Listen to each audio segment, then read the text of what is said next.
আপনি সবচেয়ে বেশি আপনার সিনেমা আমরা দেখেছি Bangladesh superstar mega star Shakib Khan ভাইয়ের সাথে। হ্যাঁ, শাকিব ভাই সম্পর্কে যদি আপনি কিছু বলতেন স্যার। আমি কিছু বললেই তো সবাই বলে আমি চামচা শাকিব খানের। আমি শাকিব খানকে হাইলাইট করি, শাকিব খানকে নিয়ে কথা বলি। এখন ভাই আপনি একটা ভালো মানুষ, আপনার অভিনয় গ্রোথ দেখি আমি, ফাইটিং গ্রোথ দেখি, ড্যান্সিং গ্রোথ আমি তো দেখি, আমি জানি।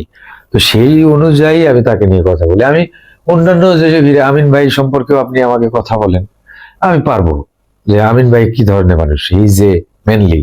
মান্না ভাই সম্পর্কে বলেন, হ্যাঁ ম্যানলি হিরো মান্না ভাই।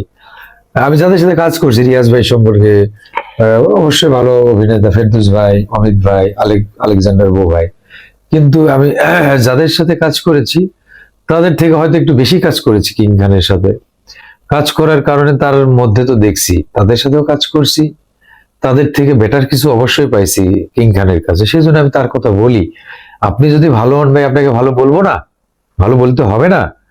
তো আপনার যদি কোনো ওই রকম কোনো ইয়ে থাকে, সেটাও তো আমি বলার রাইট আমার আছে। তো তাদের নিয়ে কেউ প্রশ্ন করে না, কিং খানকে নিয়ে প্রশ্ন করে। কিং খান আলোচনার জায়গায় আছে, কিং খানকে নিয়ে কথা বললে মানুষও সেই কথা শুনতে চায়, তাই না? সেই জন্যই বলি আমি।